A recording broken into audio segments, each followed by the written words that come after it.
Mesdames, Messieurs, bonjour, bienvenue aux 12h à la une de l'actualité. Le Journée internationale des personnes handicapées ce 3 décembre. Le Premier ministre Abdelaziz Jarrad préside la célébration au Centre international des conférences Abdel Fattah.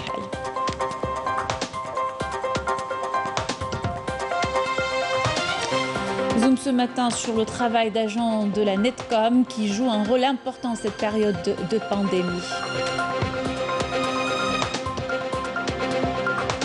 Le dispositif en s'est élargi à d'autres catégories. Outre les personnes au chômage, il s'agit d'un projet de décret exécutif exposé hier en réunion du gouvernement. Retour sur les différentes propositions formulées. Le BTPH, l'un des secteurs les plus touchés par la pandémie de Covid-19, il a connu un important ralentissement ces derniers mois. Tributaire en grande partie de la commande publique, plus de 4000 entreprises sont à l'arrêt. Reportage dans cette édition.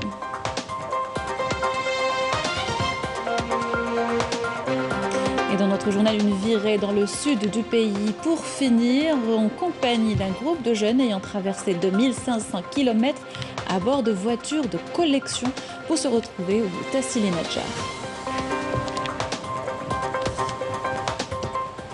Bienvenue à tous, je vous disais en titre, Journée internationale des personnes handicapées ce 3 décembre. Le Premier ministre Abdelaziz Jarrad a présidé ou préside la célébration au Centre international des conférences Abdel Fattah, comme vous le voyez sur ces images.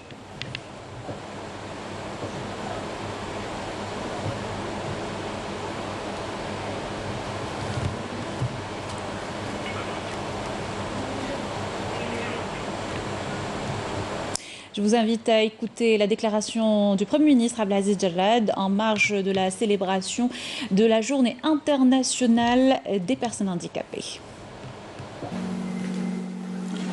يسعدني اليوم أن أتواجد معكم لإحياء اليوم الدولي للأشخاص ذوي الاحتياجات الخاصة الموافق ل3 ديسمبر من كل سنة تحت شعار أممي يتراجم مدى الاهتمام الدولي بفئة أثبتت عالميا لا وطنيا فحسب قدراتها ومؤهلاتها في المساهمة في مسار البناء على جميع الأصعدة، وهي قدرات دعمتها أطر قانونية تضمنت بندا داعم المكان فئة ذوي الاحتياجات الخاصة على غرار أحكام القانون رقم 902 المؤرخ في 8 ماي 2002 المتعلق بحماية الأشخاص المعيقين وترقيتهم.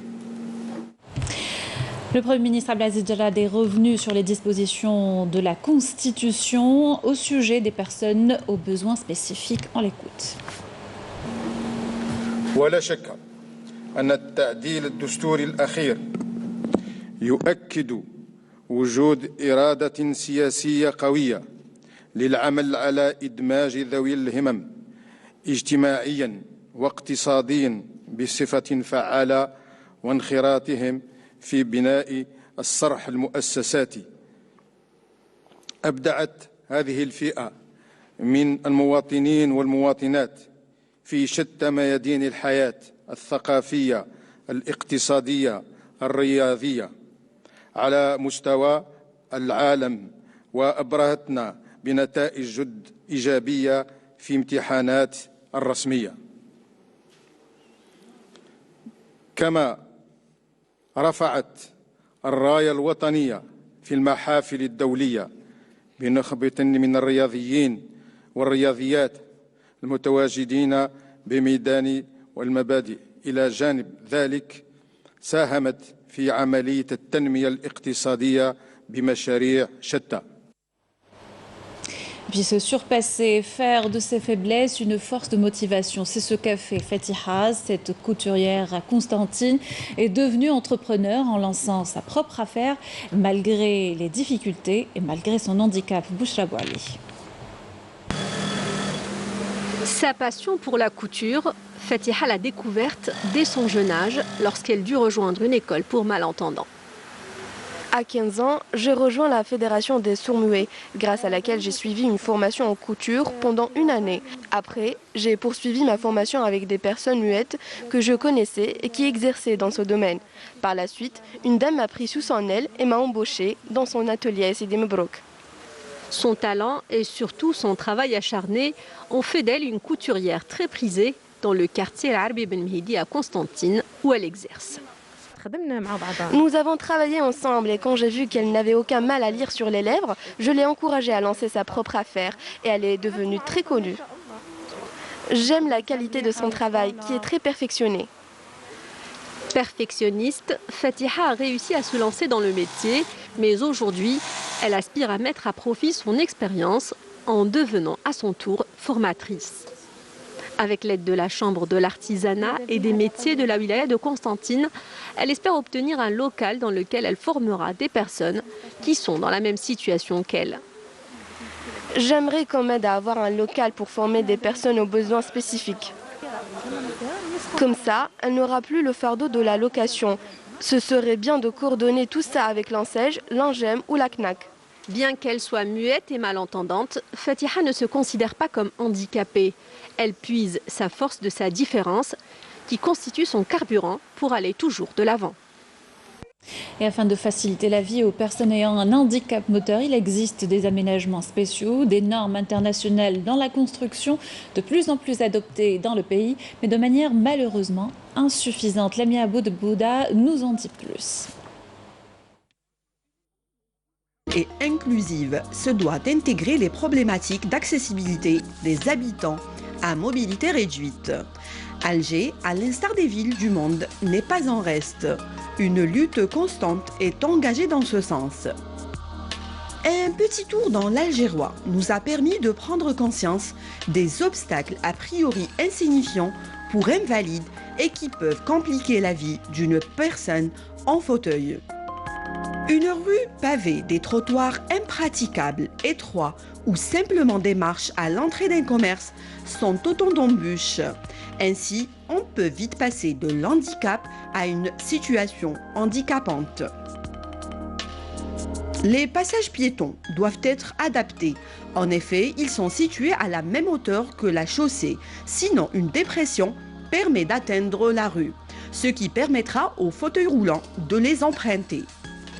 Les trottoirs sont étroits, il y a de nombreuses marches et porches qui rendent les déplacements difficiles. Rappelant ainsi que la signalisation de ces passages doit être visible et sonore pour les non-voyants. Les bâtiments récents doivent concevoir non seulement des accès, mais un aménagement interne est requis. Les lieux culturels comme les musées, les sites historiques, les bibliothèques devraient être accessibles à ces personnes. Dans une ville moderne et intelligente, il est plus que nécessaire d'engager les adaptations de voiries, des bâtiments et des transports qui vont aider toutes ces personnes à mobilité réduite à vivre au quotidien et à participer pleinement à tous les aspects de la vie. Voilà pour le volet consacré aux célébrations de la Journée internationale des personnes handicapées. Dans le reste de l'actualité, séance plénière ce matin à l'Assemblée populaire nationale consacrée aux questions orales destinées aux ministres. Au programme, le ministre de l'Intérieur, des collectivités locales et de l'aménagement du territoire, le ministre de l'Industrie, le ministre des Travaux publics, le ministre des Ressources en eau et le ministre du Tourisme, de l'Artisanat et du Travail familial. Slimane Chenline, qui présidait la séance, est revenu sur la résolution du Parlement européen qui évoquait les libertés et les droits de l'homme en Algérie. Il dénonce la résolution proposée par le Parlement. On l'écoute. نعتقد أن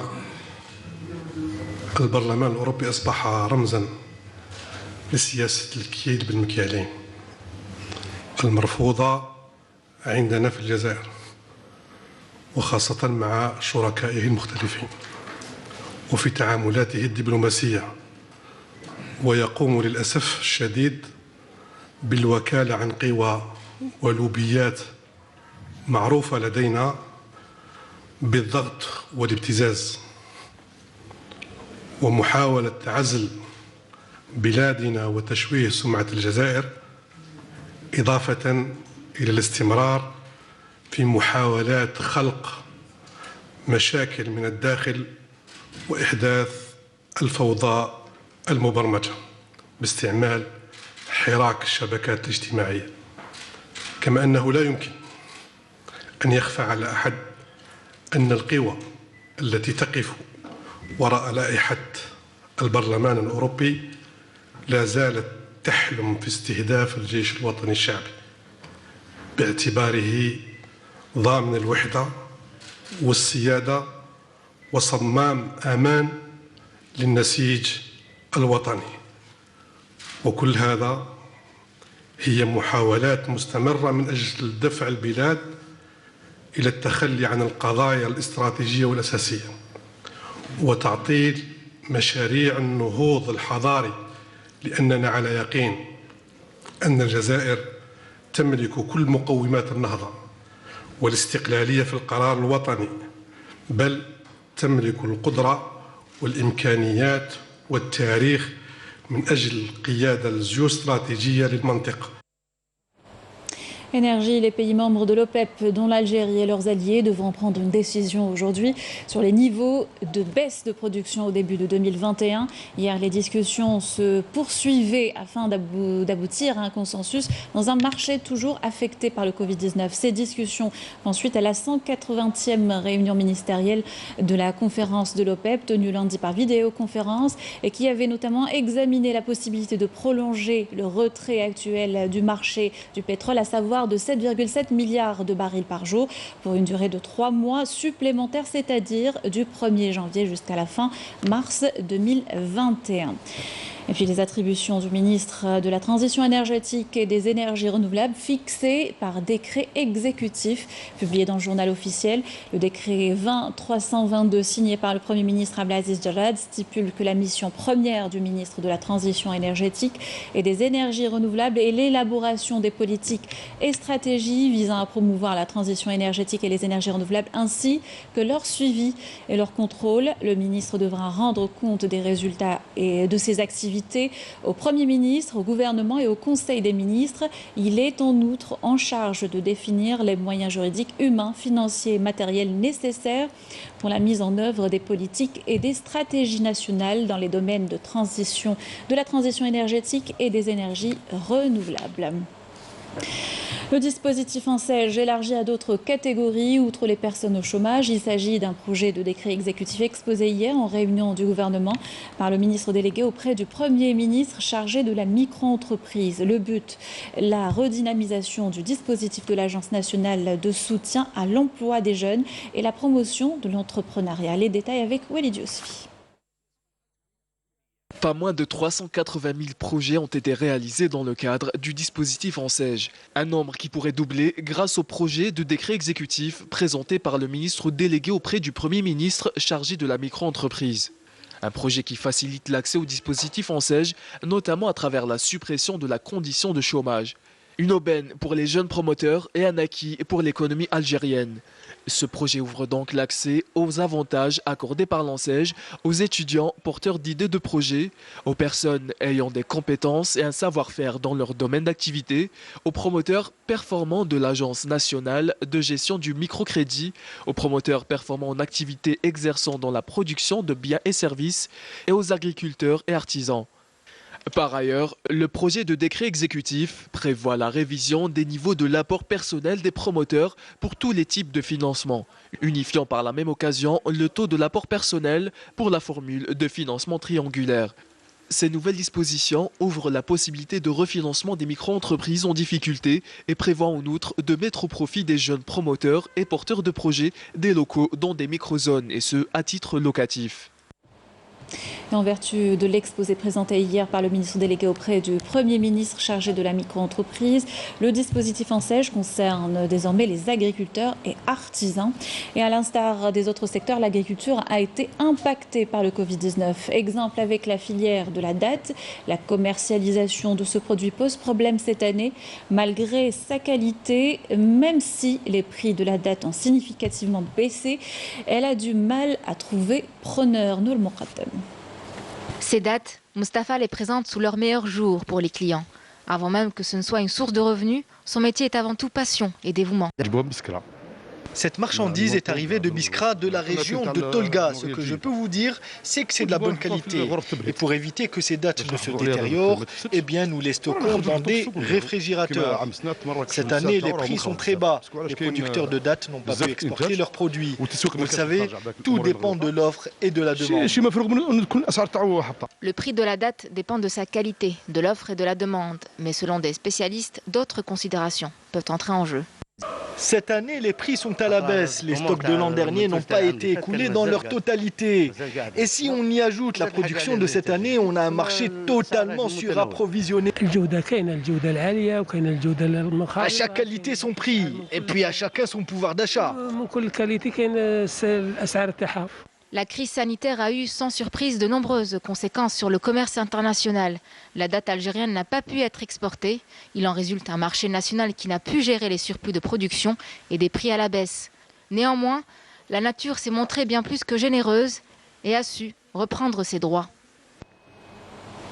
Autre mesure proposée lors de la réunion du gouvernement, la mise en place de contrôles par des stations de pesage fixes et mobiles du gabarit, poids et charge des véhicules de poids lourds mis en circulation sur la voie publique. Il vise à réduire la dégradation des chaussées et à l'optimisation de la durée de vie des infrastructures routières. Et à propos du secteur du bâtiment, l'un des plus touchés par la pandémie a connu un important ralentissement ces derniers mois. Plus de 4000 entreprises sont à l'arrêt. Elles sont tributaires en grande partie de la commande publique. Ces entrepreneurs tentent tant bien que mal de remonter la pente et on appelle à l'aide de l'État. Reportage de Abdelmejid Benrassi. Ce sont plus de 1,5 million de travailleurs de la filière et plus de 25 000 entreprises qui sont touchées. La crise est là depuis pratiquement 5 ans aujourd'hui. D'accord. On ne peut rien préconiser, vu qu'il n'y a pas de secteur privé. Aujourd'hui, pratiquement 90% des entreprises algériennes sont liées directement à la commande publique. D'accord. Dire que le privé peut faire quelque chose, il ne pourra rien faire.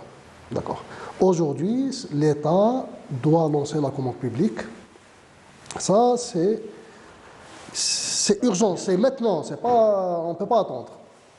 Après, il faut aller vers des réformes.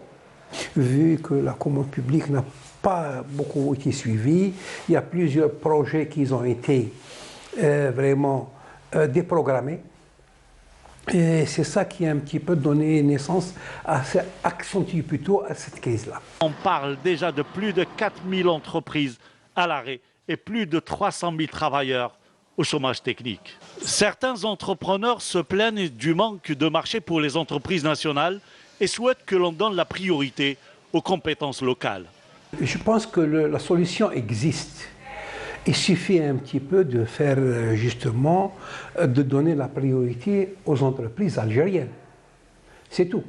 Bien entendu, nous n'allons pas nous passer des entreprises étrangères, mais spécialement pour certaines catégories de travaux. Les Algériens aujourd'hui se sont équipés depuis plusieurs années.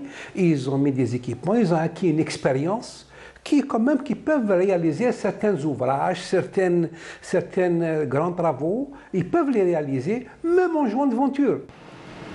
Et quand le bâtiment va, tout va. L'entrepreneur algérien le sait très bien. Mais dans sa stratégie de relance, il nous parle de l'exportation des services algériens à l'étranger, surtout en Afrique. Maintenant, c'est l'export. On a eu une expérience.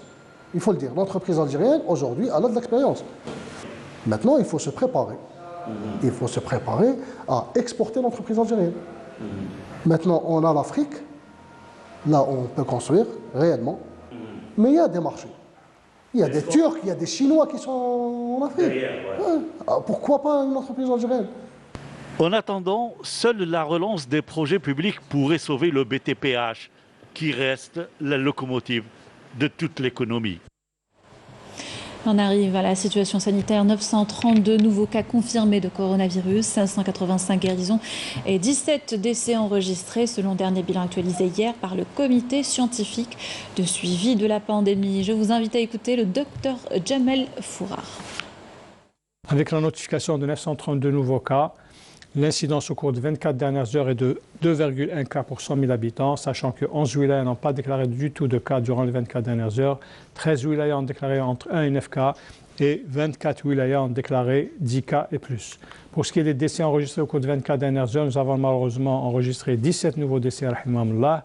Pour ce qui est des nouvelles hospitalisations au cours des 24 dernières heures, leur nombre est de 488 nouveaux patients. Les patients guéris à ce jour qui ont quitté les établissements hospitaliers, leur nombre est à ce jour de 54 990 patients guéris, dont 585 patients guéris au cours des 24 dernières heures. Pour ce qui est des soins intensifs, nous avons actuellement au niveau de nos hôpitaux, au niveau national, 43 patients intubés en soins intensifs. Et dans le monde, le Covid-19 a fait plus d'1 600 000 morts. La planète entière est dans l'attente d'un vaccin. Les compagnies pharmaceutiques Pfizer et BioNTech ainsi que leurs concurrentes Moderna ont déposé des demandes d'agrément pour leur vaccin auprès de l'Agence européenne des médicaments. Au même moment, le Royaume-Uni et la Russie annoncent le début de la vaccination de leur population contre le Covid-19 dès la semaine prochaine grâce au déploiement des vaccins Pfizer, BioNTech et Sputnik V. Dans le pays, une large opération de désinfection est en cours depuis des semaines sur tout le territoire national. Dernièrement, les opérations ont inclus les universités en prévision de la rentrée, de la reprise des cours. Exemple à l'université de Sétif avec Mariam Damis. Pas question de baisser la garde, il est même vivement recommandé de redoubler de vigilance. C'est le cas de l'université Lami de Berrine de la wilaya de Sétif, où les membres de la société civile participent à une grande opération de désinfection et de distribution de masques protecteurs. Nous avons organisé cette campagne de sensibilisation et de désinfection dans le cadre de la lutte contre la propagation de la Covid-19. Nous remercions la direction de l'université pour sa collaboration. Tous les moyens ont été mis en place pour assurer le bon déroulement de l'opération. Nous espérons voir d'autres initiatives de ce genre. Par mesure de précaution, ce genre d'initiative s'intensifie avant la reprise des cours pour protéger la communauté universitaire. En premier lieu, nous avons organisé cette opération de désinfection dans la plus grande université de la wilaya de Sétif. D'autres opérations sont prévues dans d'autres universités et résidences. Pour freiner la transmission du virus, nous avons distribué des masques protecteurs, des dépliants et du gel hydroalcoolique. Que Dieu nous préserve. Plusieurs opérations de désinfection et de stérilisation sont effectuées quotidiennement à travers le pays pour rompre la transmission du coronavirus et préserver la santé publique. Et en parlant d'assainissement, la pandémie de Covid-19 a mis en avant le rôle important que jouent certains métiers, comme celui des agents de nettoyage, un dur métier, mais ceci n'a pas empêché les femmes de s'y introduire. Fadil Hamdi a suivi une équipe de la Netcom et est revenu avec ce reportage. On a l'habitude de voir passer des camions de poubelles plusieurs fois par semaine. Mais il est encore rare de voir une femme qui déambule les rues avec rythme et énergie.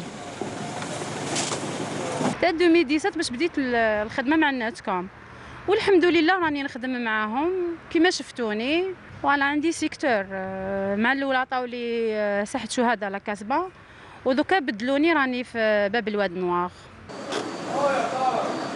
Dès 19h, l'équipe de Nafissa Bouadam arpentait les rues de Bab el-Oued. Cette période de confinement met en lumière des métiers dont on parle peu et qui sont pourtant indispensables au bon fonctionnement de nos sociétés. بيسك الوباء هذايا جانا صعيب بالبزاف دوكا ما الديشي تاعنا ويختلف على الديشي اللي كان بيسك الديشي ما قبل كان نورمال ودوك راه فيه لي بابات تاع الناس المراض فيه القارورات تاع الصيغان فيه واش يسموهم الابر فيه الحوايج تاع لي مالاد فيه صوالح بزاف راني نشوفهم انا بعيني. Les agents de propreté ramassent nos déchets ménagers chaque soir. Une mission sanitaire cruciale en ces temps de pandémie. أنا ماذا بيا نوجه ندائي للمواطنين باش يحطوا لي بابات نتاعهم والاشياء يعني تاع السبيطارات كامل داخل ساشي يغلقوها بس كي يلوحوها في الطريق وكسيتيرا على بالك بلي مهندس النظافه لازم يرفدها بيده. هو واش عنده ليغون برك ليغون ماهيش تاع حديده ليغون راهي قماش راهي هكذا او يدخل له الميكروب هو ثاني راه يتاذى. على هذيك نطلب من المواطنين ينظموا نفايات نتاعهم. Ils sont des dizaines d'éboueurs à continuer malgré l'épidémie du Covid-19. Leur mission. Il est 20h. Les rues sont presque désertes. Ils ont commencé à ramasser les ordures ménagères. Des bacs qui ont doublé de volume, voire triplé depuis le début du confinement. على كل حال الأخت نفيسة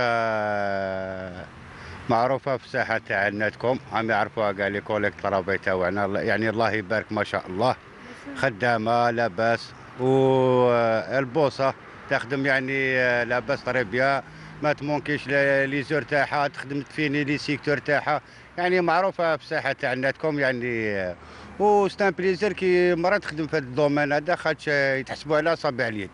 رانا نعانوا بالبزاف ما عندناش دعم ما عندناش يعني فريمون يعني كيما نقول انايا شغل وقايه ما عندناش حمايه ما عندنا والو بور l'instant. Les éboueurs, eux aussi, sont en première ligne face à la pandémie. Mais tous assurent leur mission pour le bien-être des habitants. Voilà pour cette page Covid-19 aujourd'hui. Dans le reste de l'actualité, une caravane de solidarité et d'aide humanitaire destinée aux réfugiés sahraouis a pris le départ ce matin depuis la capitale. Il s'agit de 15 poids lourds transportant des aides humanitaires en direction des camps de réfugiés sahraouis, avec au total 220 tonnes de produits de première nécessité, dont des fruits et légumes frais, une initiative de l'Union nationale des agriculteurs algériens. Cette caravane s'inscrit dans le cadre de la solidarité constante de l'Algérie avec le peuple sahraoui. Et dans les territoires sahraouis occupés, les opérations militaires se poursuivent pour le 16e jour consécutif après l'agression marocaine à Al-Gargarat contre des manifestations pacifiques sahraouis. Le ministre sahraoui des Affaires étrangères a indiqué hier que l'objectif de l'Union africaine visant à faire taire les armes en 2020 se heurtait actuellement à un grand obstacle suite à l'occupation marocaine illégale de parties du territoire de la République sahraoui. Dans son allocution devant la 21e session extraordinaire du Conseil exécutif de l'Union africaine tenue par visioconférence. Mohamed Salem Ould Salek a affirmé que ceci intervient en violation flagrante des exigences de l'acte constitutif de l'Union africaine. Le gouvernement éthiopien a accordé aux Nations Unies un accès humanitaire sans restriction à la région du Tigré à l'issue de 4 semaines de conflit armé. Un accord signé par l'ONU et le ministre éthiopien de la paix. Le Tigré est privé de tout approvisionnement depuis le 4 novembre lorsque le Premier ministre éthiopien Ahmed Abiy a envoyé l'armée fédérale à l'assaut des forces du Front de libération du peuple du Tigré qui dirigeait la région et défiait son autorité depuis des mois. La sonde chinoise envoyée sur une zone inexplorée de la Lune a achevé son prélèvement de sol lunaire qu'elle se prépare à rapporter sur Terre. La sonde Chang'e 5, arrivée mardi sur l'astre lunaire, a comme prévu charger des échantillons dans un conteneur spécial. L'objectif de la mission est de rapporter environ 2 kilos de roche en perçant le sol jusqu'à 2 mètres de profondeur. Retour dans le pays et cap sur l'extrême sud en compagnie de jeunes venus d'Oran. Ils ont parcouru 2400 km pour rejoindre le Tassili Nadjar. Une particularité, le périple s'est fait à bord de véhicules de collection. Yamina Saïdji. L'automobile de collection fait toujours rêver. De nouveaux passionnés se sont même révélés au grand jour. À Janet, un groupe d'amateurs de voitures anciennes se sont lancés dans un challenge exceptionnel, parcourir plus de 2400 km à bord de leurs pièces de collection en direction du Tassili Nadjar. Nous sommes venus d'Oran à bord de voitures anciennes. C'est un nouveau challenge que nous avons relevé, une incroyable expérience. On m'a dit que cette période était idéale pour visiter Janet. Je suis venu avec ma femme et ma fille de 3 mois. Cette initiative rentre dans le cadre du tourisme local. Nous voyageons en groupe et nous sommes bien arrivés à Elizi. On essaie de découvrir notre pays et de promouvoir le tourisme local.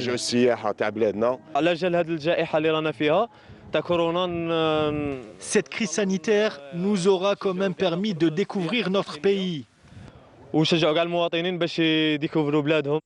Un moment tout aussi atypique pour les automobilistes que pour les habitants d'Elizi qui ont pu admirer ce spectacle. Un florilège de modèles anciens sillonnant les routes d'Elizi. Nous respectons le couvre-feu. On essaie de s'arrêter avant 20 h pour installer nos tentes, pour passer la nuit. On se sent en sécurité n'importe où. Il n'y a aucun danger.